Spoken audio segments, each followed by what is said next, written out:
6. After the talk with the man from the ministry, Tomasz fell into a deep depression. How could he have gone along with the jovial tone of the conversation?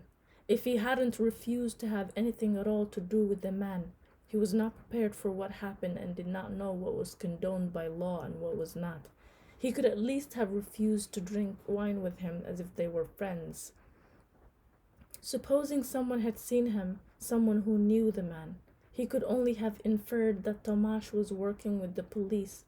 And why did he even tell him that the article had been cut? Why did he throw in that piece of information? He was extremely displeased with himself. 2 weeks later, the man from the ministry paid him another visit. Once more he invited him out for a drink, but this time Tomasz requested that they stay in his office.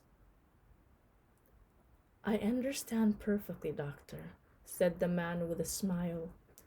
Tomasz was intrigued by his words. He said them like a chess player who's letting his opponent know he made an error in the previous move. They sat opposite each other, Tomasz at his desk. After about 10 minutes, during which they talked about the flu epidemic raging at the time, the man said, "We've given your case a lot of thought. If we were the only ones involved, there would be nothing to it. But we have public opinion to take into account. Whether you meant to or not, you fanned the flames of anti-communist hysteria with your article. I must tell you, there was even a proposal to take you to court for that article. There's a law against public incitement to violence." The man from the Ministry of the Interior paused to look Tomasz in the eye. Tomasz shrugged his shoulders. The man assumed his comforting tone again. "We voted down the proposal. No matter what your responsibility in the affair, society has an interest in seeing you use your abilities to the utmost. The chief surgeon of your hospital speaks very highly of you. We have reports from your patients as well. You are a fine specialist. Nobody requires a doctor to understand politics. You let yourself be carried away. It's high time we settled this thing once and for all. That's why we've put together a sample statement for you. All you have to do is make it available to the press, and we'll make sure it comes out at the proper time." He handed Tomasz a piece of paper. Tomasz read what was in it and panicked. It was much worse than what the chief surgeon had asked him to sign 2 years before. It did not stop at a retraction of the Oedipus article. It contained words of love for the Soviet Union, vows of fidelity to the Communist Party. It condemned the intelligentsia, which wanted to push the country into civil war, and above all, it denounced the editors of the Writers' Weekly, with special emphasis on the tall, stooped editor. Tomasz had never met him, though he knew his name and had seen pictures of him, who had consciously distorted his article and used it for their own devices, turning it into a call for counter-revolution. Too cowardly to write such an article themselves, they had hid behind a naive doctor. The man from the ministry saw the panic in Tomasz's eyes. He leaned over and gave his knee a friendly pat under the table. "Remember now, doctor, it's only a sample. Think it over, and if there's something you want to change, I'm sure we can come to an agreement. After all, it's your statement." Tomasz held the paper out to the secret policeman as if he were afraid to keep it in his hands another second, as if he were worried someone would find his fingerprints on it. But instead of taking the paper, the man from the ministry spread his arms in feigned amazement, the same gesture the Pope uses to bless the crowds from his balcony. "Now, why do a thing like that, doctor? Keep it. Think it over calmly at home." Tomasz shook his head and patiently held the paper in his outstretched hand. In the end, the man from the ministry was forced to abandon his papal gesture and take the paper back. Tomasz was on the point of telling him emphatically that he would neither write nor sign any text whatever, But at the last moment he changed his tone and said mildly, I'm no illiterate, am I? Why should I sign something I didn't write myself? Very well then, doctor. Let's do it your way. You write it up yourself, and we'll go over it together. You can use what you've just read as a model. Why didn't Tomasz give the secret policeman an immediate and unconditional no? This is what probably went through his head. Besides using a statement like that to demoralize the nation in general, which is clearly the Russian strategy, the police could have a concrete goal in his case. They might be gathering evidence for a trial against the editors of the weekly that had published Tomasz's article. If that was so, they would need his statement for the hearing and for the smear campaign the press would conduct against them. Were he to refuse flatly on principle, there was always the danger that the police would print the prepared statement over his signature, whether he gave his consent or not. No newspaper would dare publish his denial. No one in the world would believe that he hadn't written or signed it. People derived too much pleasure from seeing their fellow man morally humiliated to spoil that pleasure by hearing out an explanation. By giving the police the hope that he would write a text of his own, he gained a bit of time. The very next day, he resigned from the clinic, assuming correctly that after he had descended voluntarily to the lowest rung of the social ladder, a descent being made by thousands of intellectuals in other fields at the time, the police would have no more hold over him and he would cease to interest them. Once he had reached the lowest rung on the ladder, they would no longer be able to publish a statement in his name, for the simple reason that no one would accept it as genuine. Humiliating public statements are associated exclusively with the signatory's rise, not fall. But in Tomasz's country, doctors are state employees and the state may or may not release them from its service. The official with whom Tomasz negotiated his resignation knew him by name and reputation and tried to talk him into staying on. Tomasz suddenly realized that he was not at all sure he had made the proper choice, but he felt bound to it by then, by an unspoken vow of fidelity. So he stood fast, and that is how he became a window washer. 7. Leaving Zurich for Prague a few years earlier, Tomasz had quietly said to himself, Es muss sein. He was thinking of his love for Teresa. No sooner had he crossed the border, however, than he began to doubt whether it actually did have to be. Later, lying next to Teresa, he recalled that he had been led to her by a chain of laughable coincidences that took place 7 years earlier, when the chief surgeon's sciatica was in its early stages and were about to return to him to a cage from which he would be unable to escape. Does that mean his life lacked any Es muss sein, any overriding necessity? In my opinion, it did have one, but it was not love, it was his profession. He had come to medicine not by coincidence or calculation, but by a deep inner desire.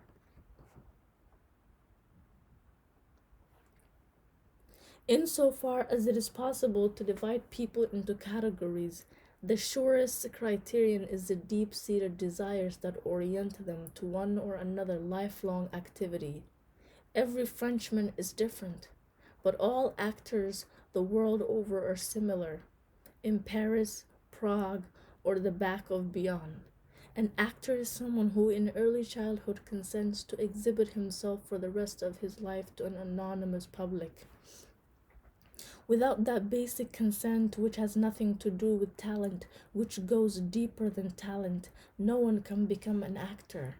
Similarly, a doctor is someone who consents to spend his life involved with human bodies and all that they entail.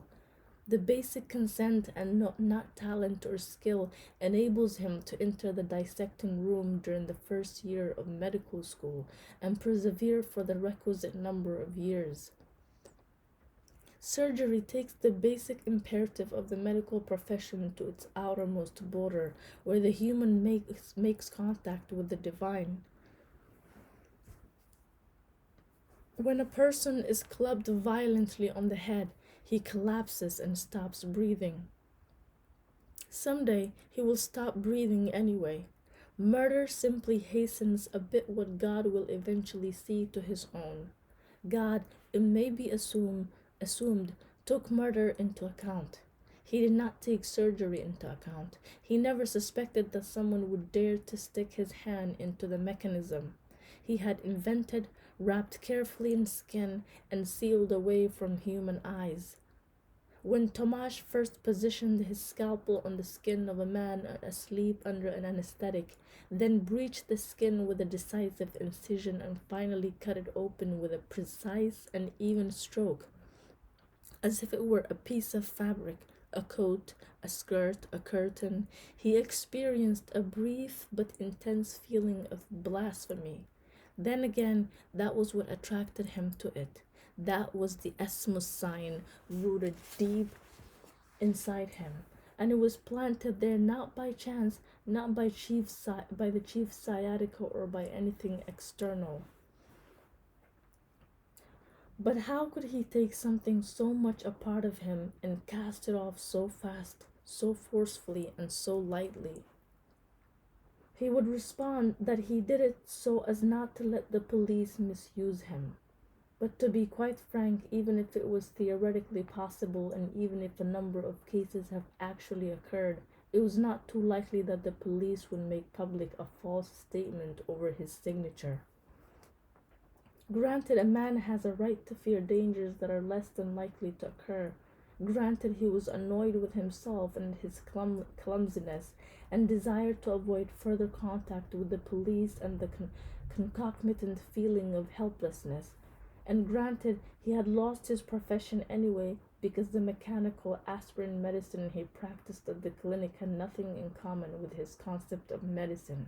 Even so, the way he rushed into his decision seems rather odd to me. Could it perhaps conceal something else, something deeper that escaped his reasoning?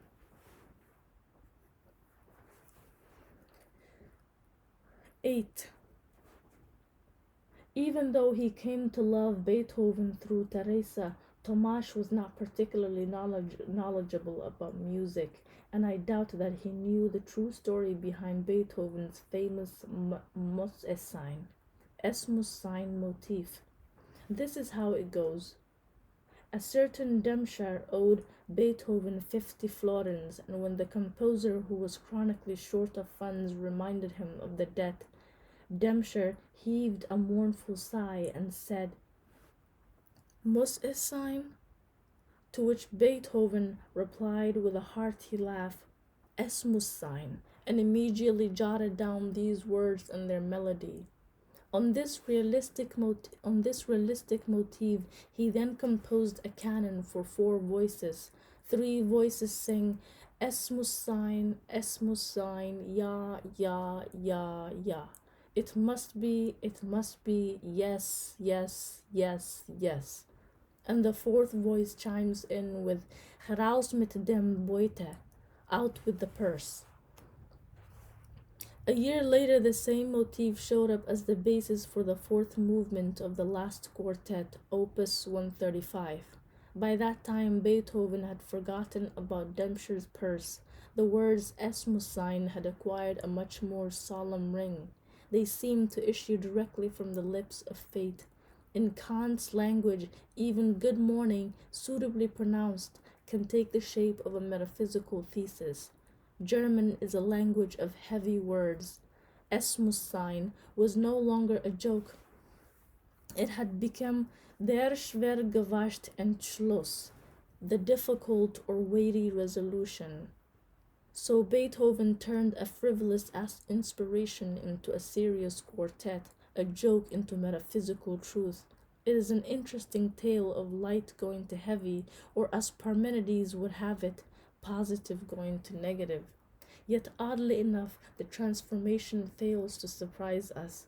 We would have been shocked, on the other hand, if Beethoven had transformed the seriousness of his quartet into the trifling joke of a four-voice canon about Dempster's purse. Had he done so, however, he would have been in the spirit of Parmenides and made heavy go to light, that is, negative to positive. First, as an unfinished sketch, would have come the great metaphysical truth, and last, as a finished masterpiece, the most frivolous of jokes. But we no longer know how to think as Parmenides thought. It is my feeling that Tomasz had long been secretly irritated by the stern, aggressive, solemn Esmus sign, and that he harbored a deep desire to follow the spirit of Parmenides and make heavy go to light. Remember that at one point in his life he broke completely with his first wife and his son, and that he was relieved when both his parents broke with him. What could be at the bottom of it all but a rash and not quite a rational move to reject what proclaimed itself to be his weighty duty, his Esmus sign? That, of course, was an external Esmus sign, reserved for him by social convention, whereas the Esmus sign of his love for medicine was internal. So much the worse for him. Internal imperatives are all the more powerful and therefore all the more of an inducement to revolt. Being a surgeon means slitting open the surface of things and looking at what lies hidden inside. Perhaps Tomasz was led to surgery by a desire to know what lies hidden on the other side of Esmus sign. In other words, what remains of life when a person rejects what he previously considered his mission. The day he reported to the good-natured woman responsible for the cleanliness of all shop windows and display cases in Prague, and was confronted with the result of his decision in all its concrete and inescapable reality, he went into a state of shock, a state that kept him in its thrall during the first few days of his new job. But once he got over the astounding strangeness of his new life, it took him about a week. He suddenly realized he was simply on a long holiday. Here he was, doing things he didn't care a damn about, and enjoying it. Now he understood what made people he always pitied happy when they took a job without feeling the compulsion of an internal Esmus sign, and forgot it the moment they left for home every evening. This was the first time he had felt that blissful indifference. Whenever anything went wrong on the operating table, he would be despondent and unable to sleep. He would even lose his taste for women. The Esmus sign of his profession had been like a vampire sucking his blood. Now he roamed the streets of Prague with brush and pole, feeling 10 years younger. The salesgirls all called him Doctor. The Prague Bush Telegraph was working better than ever and asked his advice about their colds, aching backs, and irregular periods. They seemed almost embarrassed to watch him douse the glass with water, fit the brush on the end of the pole, and start washing. If they could have left their customers alone in the shops, they would surely have grabbed the pole from his hands and washed the windows for him. Most of Tomasz's orders came from large shops, but his boss sent him out to private customers too. People were still reacting to the mass persecution of Czech intellectuals with the euphoria of solidarity. And when his former patients found out that Tomasz was washing windows for a living, they would phone in and order him by name. Then they would greet him with a bottle of champagne or Slivovitz, a sign for 13 windows on the order slip, and chat with him for 2 hours, drinking his health all the while. Tomasz would move on to his next flat or shop in a capital mood. While the families of Russian officers settled in throughout the land and radios intoned ominous reports of police functionaries who had replaced the cashiered broadcasters, Tomasz reeled through the streets of Prague from one glass of wine to the next, like someone going from party to party. It was his grand holiday. He had reverted to his bachelor existence. Teresa was suddenly out of his life. The only time he saw her, the only times he saw her were when she came back from the bar late at night and he woke befuddled from a half sleep, and in the morning when she was befuddled and one when she was the befuddled one and he was hurrying off to work. Each workday he had 16 hours to himself, an unexpected field of freedom. And from Tomash's early youth that had meant women.